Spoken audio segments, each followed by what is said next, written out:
Welcome to camp.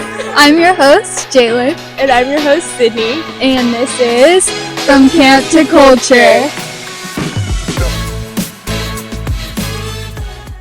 Hi, campers. Welcome back. It's season 2. Yes. And I'm Jalen. And I'm Sydney. And today we have an episode that's kind of going into our deeperness that we wanted to do this season.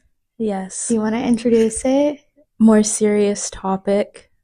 Not scary or anything, but we have been pretty busy with this season, and this is kind of why. But we're going to be talking about productivity with distracting technology. Yes. And we last season we had an episode called Thriving Amongst the Chaos, which was kind of about planning and task taking and that type of thing. So that's kind of similar, but we know that a lot of you on here are our age and are 20-year-olds with the excitingness of social media. And even if you're not that age, you also get how distracting that can be. And so we want to try to give you guys some ideas of how you can combat that. Yes. Perfect. Well said. Thank you. Okay. We'll start with Song of the Week, though, before we get into that. And if you have any life updates that you need to share. Okay. Do you want to start with Song of the Week? Yes. I need to make sure my volume's turned up this time. Okay. My Song of the Week, it's called Christian Song by Tori Deshawn. And I'm playing a very specific part because this part gave me goosebumps and made me cry. So 21 years old, but only 3 in the mind. He need Kenton and Karen. His parents 2 of a kind. Without them, he can't sleep, he can't eat, he can't speak. But one day I heard him sing.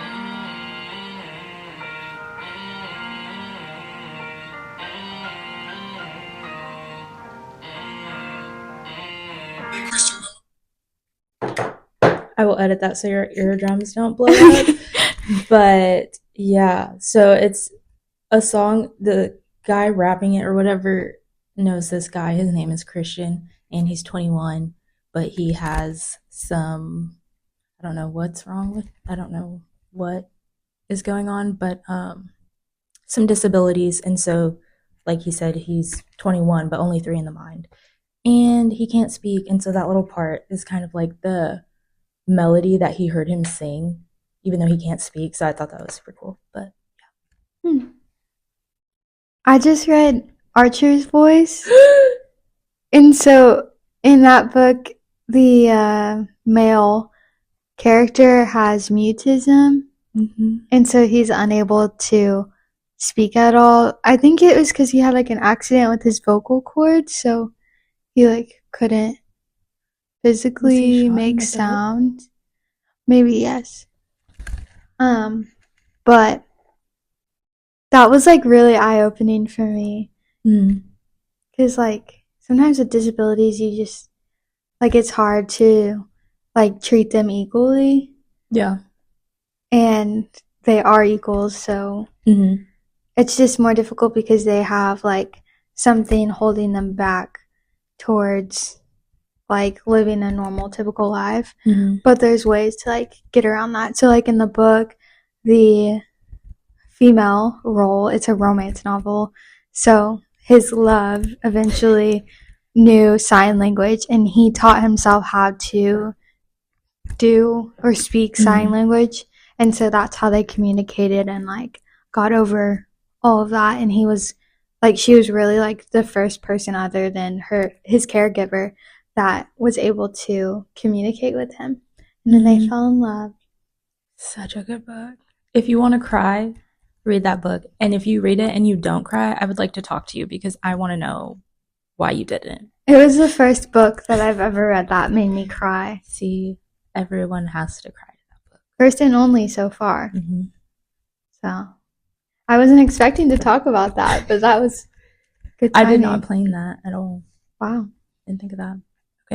Okay, my song, I literally could not think of a song of the week. So This Is My Song.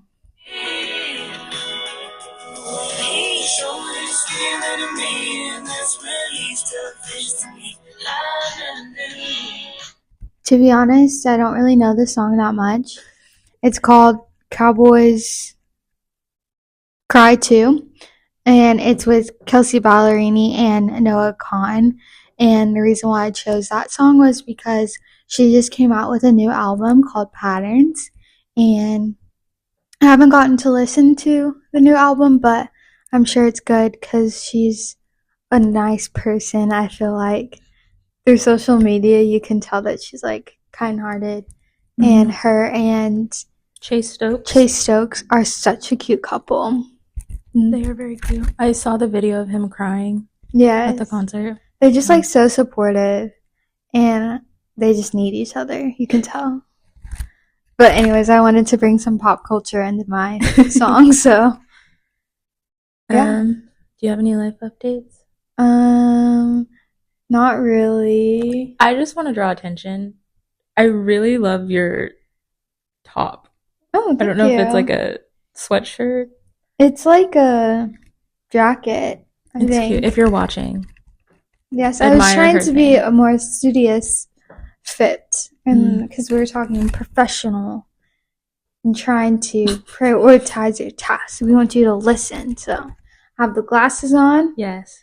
And a nice top. I bought this for SGA at Goodwill. That's nice. Yeah. I that's where I get a lot of my not my legs. I'm just trying to get comfy, guys. Business on top, party on the bottom. I buy a lot of my professional clothes at Goodwill because you can find like good brands, and for some reason, like when people are done with that type of thing, maybe it's because it's older people and they just give their stuff away. Goodwill has good finds for professional outfits. Good to know. I haven't really needed a professional outfit in a while. Oh. All my jobs have been wear leggings and this uniform shirt that we'll give you. So that's been very nice. But I will take note of that for eventually. Good. Yeah. But yeah. My life update kind of has to do with what we're talking about, so I don't know if I want to throw it in now or just wait. I didn't even think of any life updates. Halloween happened. We had a Halloween episode. Yes. The promo for it went up late. It's been hard.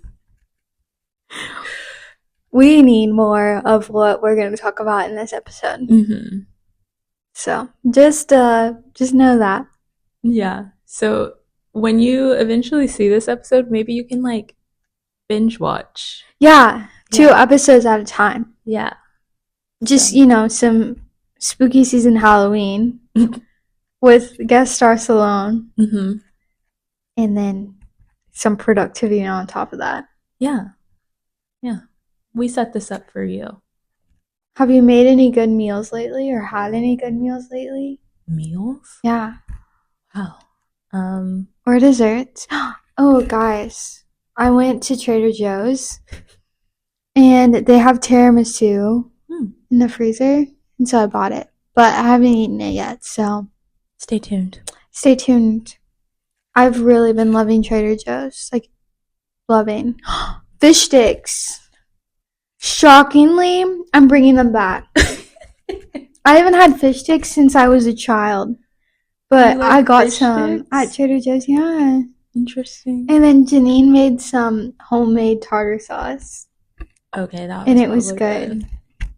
I'm not a fish person. I will eat fried catfish. But that is this is just fried cod. Yeah, I don't think I like fish sticks. It's like a texture thing, like the inside. But you like catfish? Barely. Like if it's the only, like if it's a last resort. Oh, okay. Like if I have to, yeah. Yeah. I was a little turned away at first, but I was brought back to my childhood, and I felt like it was pretty good quality, so it was okay. Yeah. I would trust Trader Joe's fish sticks. You have to make sure you get like the right one. I feel like. Okay. Yeah. Guys, I've been soda free for a month. Have you really? Yes, but there was one moment where I was not able to have it, but I did have it. It was because me and Lucky went to a burger restaurant, and obviously with a burger, like you have to have some sort of beverage. And Sorry, I'm writing notes to myself. And he's looking over. but the beverage options at the soda place were not the best. It was all just soda. I'm sorry, I'm such a distraction. Because of the technology. We're just giving you a real life example. So he can't keep her focused. Oh my gosh. So Lucky was like, well, looks like we're getting soda because we tried to get tea and it just like the tea was bad and the lemonade was bad. And so he's like, I guess we're getting soda. And so I had Sprite. But according to my winter arc goals / rules for myself for this last quarter, I can only have soda in a sit down restaurant. So technically it counted, but I have been trying not to have soda at all. So I've been doing a very good job. One of my clients told me about SodaStream. The machine, like, well, not like a machine, but it's like sparkling water, but it's soda. Mm-hmm. And I was like, wow. He told me all about it. Sounds cool. Yeah. Okay, that's all. Oh, I'm also becoming a scrapbooker. That is just for funsies. I think I'm tired today. I can just, yeah. We might have to clip some things. Do just long pauses. Just off into the distance. We'll make it work. Okay. So, I wanted to start off. Is that okay if I start off? Yeah. Okay.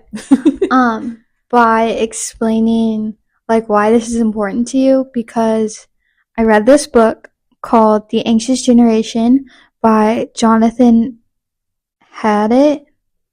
I don't really know how to say his last name, but I obviously read the audio book, by the way. Audio book. Anyways, he talks about why like Gen Z and younger generations are so like technology driven and like how it makes them mentally have a harder time and be more anxious and depressed, because clinically that's what we've found since the early 2000s is that kids are more depressed, they're more anxious, and overall they have a worsening mental health crisis. So the reasoning for that is because basically as Gen Z people, we are the guinea pigs of the digital age and technology. He compared our generation as if our parents somehow signed us up for going off to Mars and not knowing any of the precautions or not knowing any of the dangers. And like we were just sent off to live with these crazy tablets, and we're literally surrounded by like so much technology. You're listening to us through technology right now, and like we never had the option to say no because it's literally just there and like it's always going to be there. Yeah. And like, when did you get your first phone? I was gonna ask you that, and I was gonna ask you when you got your like first social media app. But my first phone was a white and green slide up LG phone, and I was in the 3rd grade, and it was because I was starting to ride the bus. But obviously no apps were put on that LG phone at the time. I had one of those like Nokia, maybe, like the little blue thingy, and you had to like double tap to do the... Was it a flip phone? No, I had a flip phone, but that was after the Nokia. I was like really young. I think I was like 8 or something, but it was so I could just like quick communicate, and then all it had was my grandparents and my mom, so there wasn't much going on. And then I don't know when I got my first social media. I think it was a lot later than a lot of my friends because I didn't really have like much of an interest for it. Because back in the day, I feel like it was just like random pictures. Yeah. There was no like, let me fix my feed to look this way, or let me set everything up to take this perfect photo. It was literally just you, a filter, and a peace sign. And that was it. Mm-hmm. Yeah. So, how old do you think you were? I'd say middle school. Okay. Yeah. I think for a while I just kind of like observed on social media until like probably like late middle school when I started posting. Although I know like so many other people were posting. Yeah. As soon as I got an iPod Touch, I think I was on social media. And I think that was middle school. Wow. Yeah. It's crazy that like our generation was the one that like started all that. Like we've been following along. And that's kind of where my other point goes is like give yourself some grace because we will always be the guinea pigs. Unfortunately, there's like nothing that can like make us go away from that. And so as AI comes, we're literally getting that when we're in college, like when we're learning and when we're in the workforce. So like literally whatever comes next too, we're gonna fly in cars. We're gonna have to figure that out. Interesting. But give yourself some grace and it's okay to struggle because everyone is struggling and there's gonna be some anxiety, but try to use some of the techniques and ideas that we give to you today to try to minimize that. Snaps for Jalen. I can't snap, but just pretend that I'm doing it. Thank you. Well said, well said. Thank you, thank you.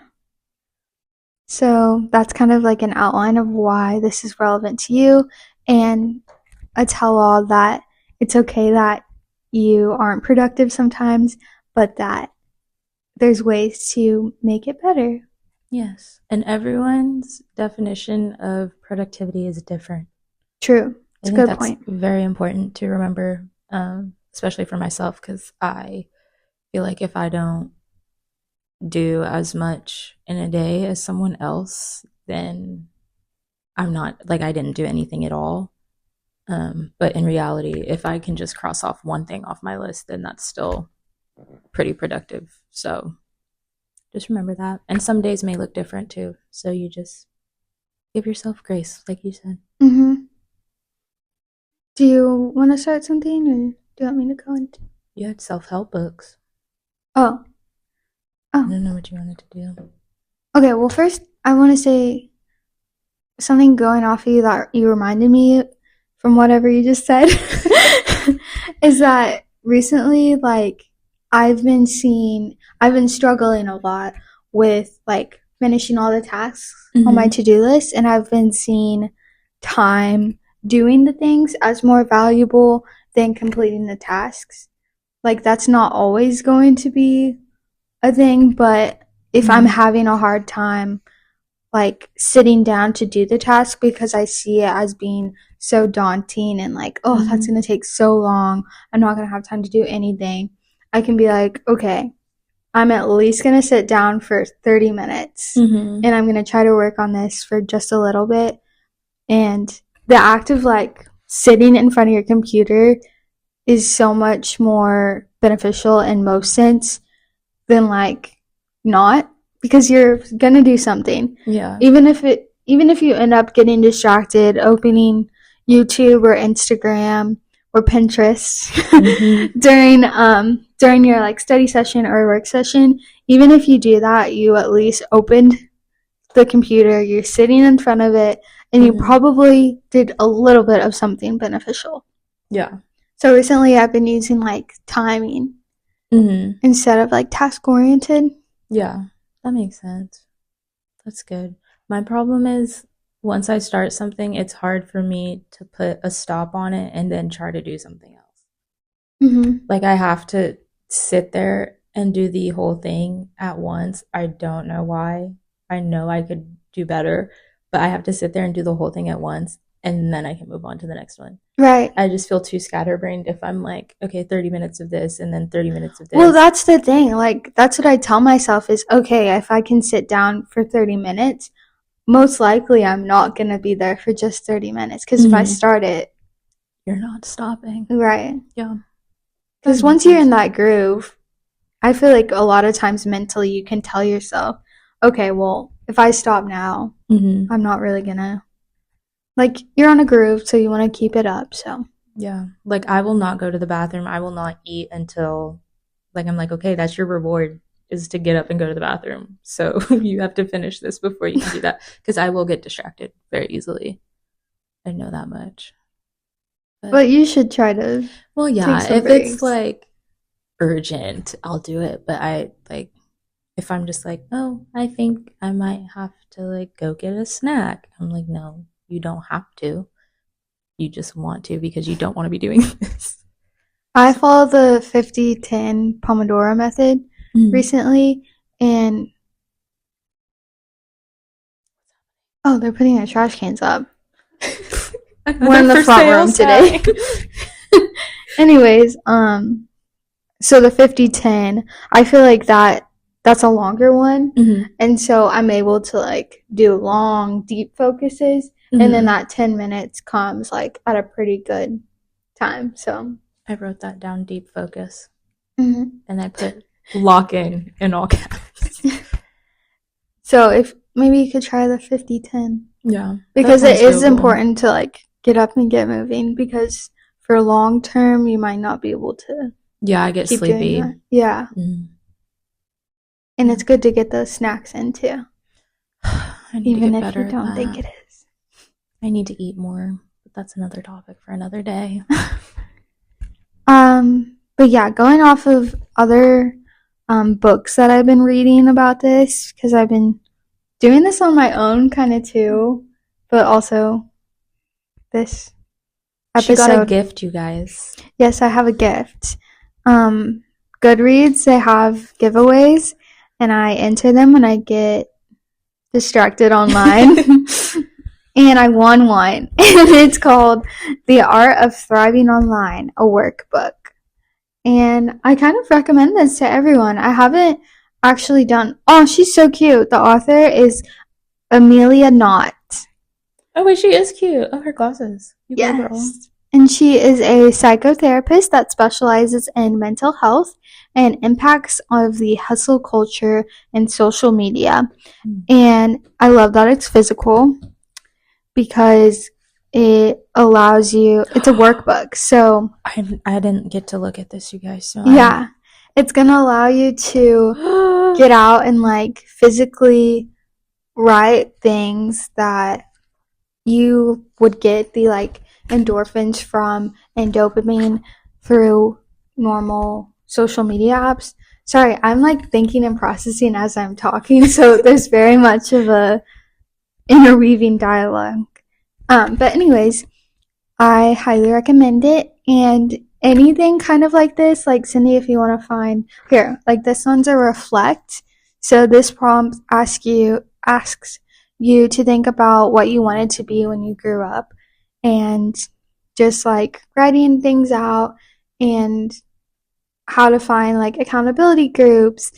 And it really just makes you think back to like as a kid, when we would go and we would have these type of workbooks in like phonics, I think it was called.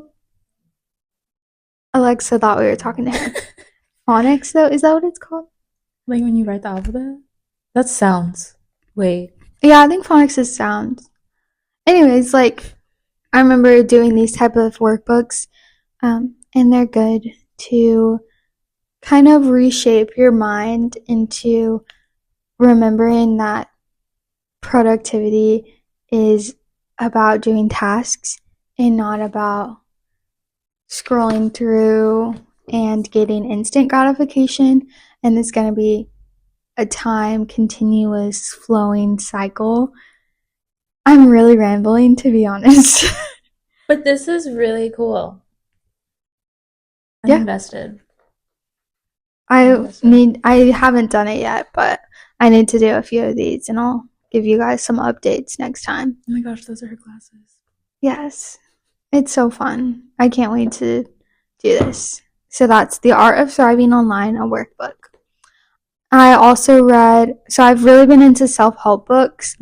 Don't think of them as like decreasing your productivity, because they are helping you, even though like you're taking the time to like read rather than working on your to-do list. Overall, like what you'll learn through them will help you grow and be a better whatever you are in your field of work. So the other one I worked on, which is kind of going into like that time within the task rather than finishing the tasks, I learned that through Slow Productivity. I can't think of the author right now, but it's a really good book that I highly recommend. They have a really good version on audiobook if you want to do that on Libby. Or she's a Libby queen. Audible. Whoa, I couldn't say that. I think it's available on Libby, like immediate download. I hope it is for you. If not, I'm sorry, but you should read it for sure. Called what? Slow Productivity. Okay, because that's what I was gonna ask. It's easier for me to listen to a self-help book on audiobook rather than read it physically, because I feel like I'm reading a textbook. So I was gonna ask you if you had audiobook recommendations. But Slow Productivity. And then I don't necessarily recommend the Anxious Generation, the one that I just read. It's more about like parenting and how to parent whenever your child is Gen Z. I'm not ready. No. So, but Slow Productivity is very good. I highly recommend that one. Have you read Atomic Habits? No, I haven't. Do you guys think that's something that needs to be read? Please let us know. Because I hear yes a lot, and I hear you're fine without it. So I would just like to know if that is something that needs to be read. Thank you. Yeah, I feel like it's very... So, Anxious Generation is also one of those like really, really top novels right now for self-help. And I was kind of like underwhelmed from it. And so I feel like I might be with Atomic Habits too. That makes sense. But Slow Productivity, recommend. Got it. Okay, what's next? You have a list of things here. Well, I've been talking. I want to hear from you. Well, I know, but what's your list? Because I feel like our lists go hand in hand. Well, let's go with your list. Okay, my list is from a website. I can't remember the name, but it is 11 ways to mitigate distracting technology. Is that what your list kind of was? Yeah. I feel like we have the same one. No, we don't. Well, mine's a mixture of multiple lists. Okay. So, step 1. Change the way that you use the technology that you're using. So, like, be more intentional about the apps and the devices that you're using when you're trying to be productive. So, like, if you have to type a paper, try to only use your laptop or only have your laptop in the room. Like, don't have your phone in the room. Or like me, I'm an iPad kid. Like, don't have your iPad in the room or something like that. I don't know. That makes sense? Okay. And then 2, remove sources of distraction. So kind of like what I just said, like put it in another room or whatever. 3, this one is more like work related. So if you're a corporate girly or corporate guy, minimize unnecessary emails, communication, and meetings. So with that, just set specific times in your day to kind of check those emails and messages. So that way you're like, okay, I'm going to sit down for 30 minutes and like go through all these emails that I have as of right now. And then I'll come back to that towards the end of the day so I can like recheck what I've missed. Just so you're not constantly on your phone or like your Microsoft Teams or whatever the entire day. Okay, I don't fully agree with that, to be honest. I think there is some goodness to be said about that, about setting specific times to check your email or messages.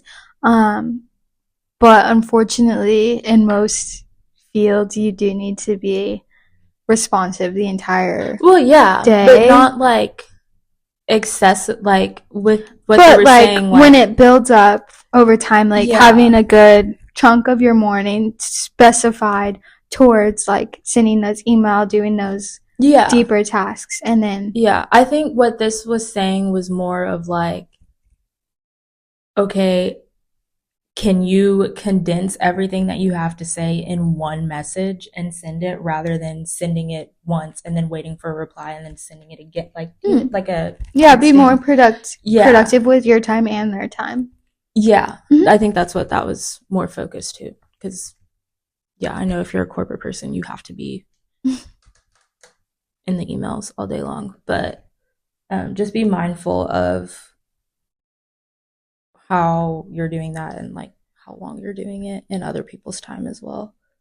Yeah, and I feel like a lot of times in my personal sense, I'll like sit in my email inbox and just like read things for too long whenever I could just read it one times through and then start, typing a reply. And then from there, you can go see if that's a good draft or not. So there's definitely some room for improving productivity with emails and other communications. Also, like meetings, if you're at the beginning, like kind of like slowly getting into the meeting, that can sometimes be a good thing for like team communication and team productivity. But making sure that once you like officially start the meeting, that it's good and there's not a lot of downtime, because that is bad for your time management, and you want to make sure that you get stuff done when you have the time for it. For sure. Next, there is schedule time for deep focus. So she kind of talked about that earlier, but just make sure you lock in. And if you have an iPhone, I hope you all do. If you don't, that's okay. But use the focus settings. So like you have the do not disturb, but like you can go in and adjust your own and make them personal. So like I have one that's called Time to Be a Studious Girly, and it's set to come on when I go to the library out by my house. So you can like change the location for wherever you're going or just turn it on when you need it to be on. But with that one, I only have one person who's allowed to message me. Everybody else, I don't get their notifications. And then I have another one. I have one for filming, and that one's like no notifications at all because in the past we have had some phone calls and it interrupted a couple episodes. So I have a filming one, and I think those are the only two that I like actively use. And do not disturb, I just use that on a daily basis sometimes. So yeah, that's a good point, because a lot of times like the notifications, I actually looked into this, so I'm glad that you mentioned it. On average, we get about, I don't remember the specifics, but I think it was like, this is a very broad range, 200 to 1,000 notifications that we on average receive a day. And each one of those is a distraction. Yeah, I think it's in your screen time thing. Like you can see how many notifications you get. Really? Yeah. But I think it was like the average person receives like 200, That's which crazy. is so many, and that's so distracting. And so even like going through, a lot of times I'll go through my notification settings and I'll just turn random ones off, because you don't need most of the notifications. Yeah. Yeah, I have my TikTok notifications are off completely. My Instagram ones were just set to like be in the what's it called? The notification center or whatever. So I didn't get like a icon or the badge or whatever, I don't know, that comes up, the banner, that's what it's called. I didn't get a banner. But then I just recently turned it all off. But we'll talk about that later. But yeah, I don't think I have any social media notifications on. It's just like when you need to see it. No, not really when you need to see it. When you can see it and you should like log on to Instagram, I feel like that's the time, because if someone really urgently needs you, they're not going to reach out via social media. So, Yeah. You can talk about your social media cleanse. I'm on a social media cleanse, guys. This is my first one.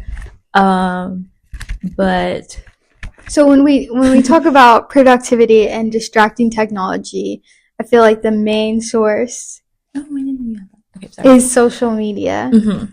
Would you agree? Yes, for sure. That's literally all I'm like. There's a dull moment in my day. Oh, I want to scroll. Right. Like I want to be productive. Well, let me look at how other people are being productive on TikTok. So I'm going to scroll. And then I'm going to keep scrolling and forget that I was even trying to be productive. Mm-hmm. That is my weakness. And going back to what I was trying to say earlier about like giving yourself grace, that is the intent of those apps. So remember that. It's not, I mean, it is your problem, but like they're trying to do that to you. Yeah. So be observant, give yourself grace. And so what have you tried to do this week for that? This week has been a doozy. I'm just gonna be honest because this is an honest platform. So it was election week. By the time you're watching this, it's over with. But by the time when we're filming this, it was election week. And I just knew that social media was going to be a toxic place. And so I was like, I'm going to get off of Instagram and TikTok for the week, not get on it at all. And then kind of like yesterday was my first full day without it. And it's so crazy. Like I felt so much lighter. I was like, there's so much life. That sounds so crazy, but like it really does kind of like open your eyes to like look at what's right in front of you, I guess, and like really hone in on what you're trying to do and be productive. So I have it for a week, like in my head. My goal is to do it for a week right now, but I don't know. I could keep pushing it, but I think I just want to make sure that I'm creating content over consuming it more when I like get back in there, whatever. And right now I have, well, before I took the cleanse or whatever, my Instagram and TikTok time limits were only an hour. So I still have that. Like I'll still have that in place, but do you go over that? On Instagram, no, because I don't. Like I just scroll to see who's doing what and then I get off. But on TikTok, that's the one where I hit my limit the most, and I did extend it one time last week because it was up so early in the day and I was like, no. But it's so hard on TikTok because like people post like 10-minute videos or like story times and you're just so invested and you just have to get to part 1, 2, 3 and whatever. So that's where I go wrong on TikTok, is getting caught in the loop. Mm-hmm. So I did some research for you. Oh my gosh, thank you. Yes, of course. So social media detoxes kind of come in a 3-part length, and each of those has specific benefits and results that you can see. So a short detox is between 1 to 3 days, and that's sort of what Sydney experienced yesterday and how she felt. Wait, how did you say you felt again? Like I could, like my eyes were open to like what's right in front of me. I don't know. Yeah, and you kind of had like an immediate sense of like, yeah, like, whoa, like I'm normally doing this. And like now you're going to be a little bit more aware that you do normally seek out social media in specific times. So short detoxes are great for that quick reset and stopping the habit where it is, and it's good to identify that you do have that sort of problem. However, in the long run, a study from the Journal of Technology and Behavioral Science has found that short breaks from social, this is my strong suit, if you can tell, has found that short breaks from social media did not significantly improve focus or productivity, and didn't improve any sort of well-being or social relatedness. So that's another thing that social media and technology kind of takes away. Mm-hmm. We get so much of like the typical socializing that like in the old days that you would get from phone calls or like going and meeting up with your friends after school. We get so much of that online now in our days that you don't really get that with social media, and taking that short break can't really improve that. But it's important to think about the goal, and Sydney's goal right now is to improve her productivity, correct? Yes, that, and to make it a week. So. And she is right on spot because a moderate detox for social media is around a week, and that has been found to improve productivity and develop new habits. So, as you know, the typical like, how long does it take me to create a new habit is kind of a myth that it's like 31 days, I think they say. Yeah. But you can create a habit within 1 or 2 weeks. So having that in mind and starting to form that sort of habit that, hey, I'm not going to spend this much time on social media can happen with that 1 week detox. So I hope that comes for you. Thank you. Additionally, they have found that 1 or 2 week detox has improved sleep quality, life satisfaction, stress levels, and supportive relationships among young adults. Wow. So I highly recommend that all of you guys at least try a 1 or 2 week detox from social media. Yes. Oh, and let me just specify, my social media that is being detoxed, again, is Instagram and TikTok. Pinterest does not count. Oh, Sydney. Pinterest is not in this right now, okay? Pinterest is its own separate thing. Pinterest and YouTube. But again, I don't really, like, those aren't the ones that I'm, like, immediately gravitating towards, so I don't feel like I need, like, that's not the problem. That's not the problem area for right now. Okay. For right now. Yes. Okay. And that's okay. Yeah. But eventually, yeah, well, you might reconsider, see what's out there for your future detoxes. And then also, like, 1 month on, will really just detoxes will just create more foundational long-term habits. So if you have the guts and the willingness to, the strength as well, to do those like full 1 month or longer detoxes, then go at it. We support you, and that's awesome. You know who we should have talked to about this? Who? Riley. Why? Because she detoxed from Instagram and TikTok for like 2 years and then popped out engaged. So, that's true. But I took in college. Oh, you did your TikTok. Oh yeah, I did. I did a 2-year TikTok detox, but in college I did a 1.5 year Instagram detox. Yeah. Wow.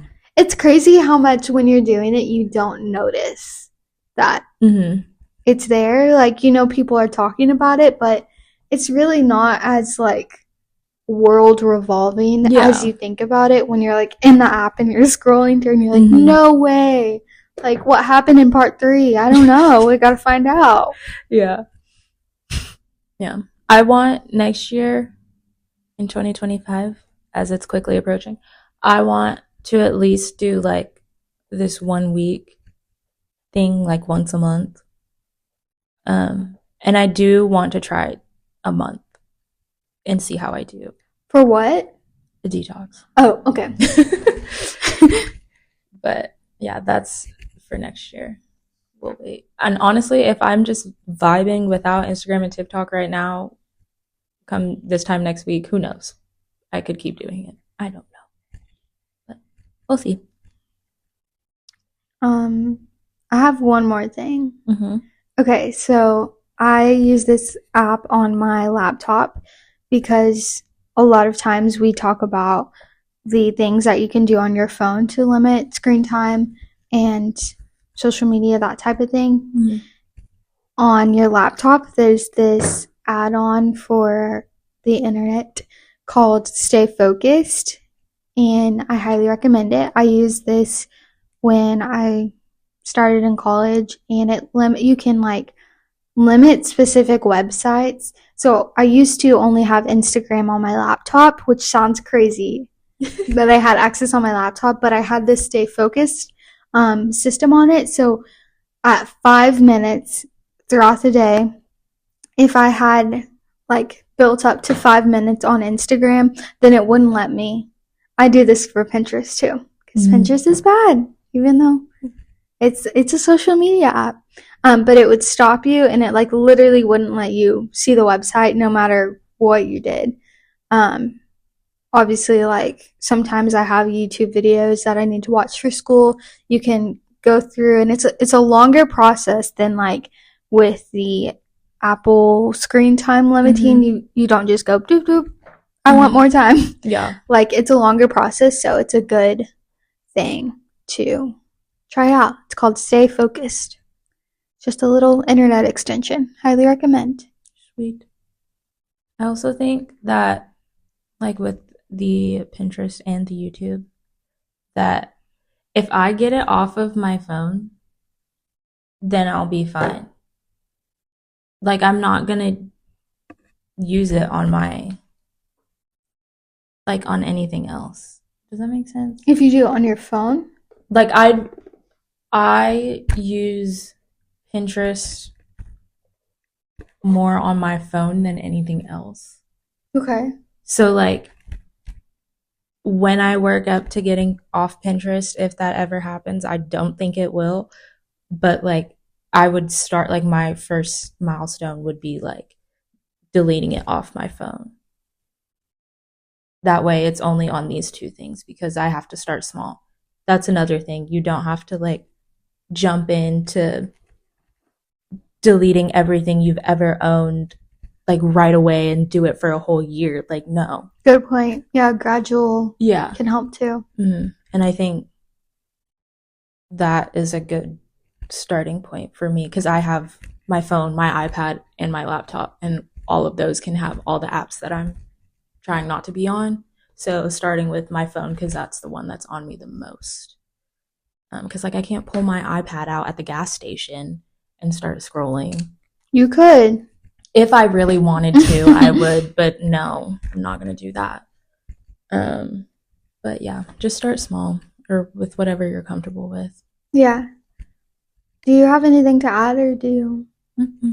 Okay, I think that's a good call to action, is to start small and to make some sort of little effort. Like Cindy said, maybe just like deleting.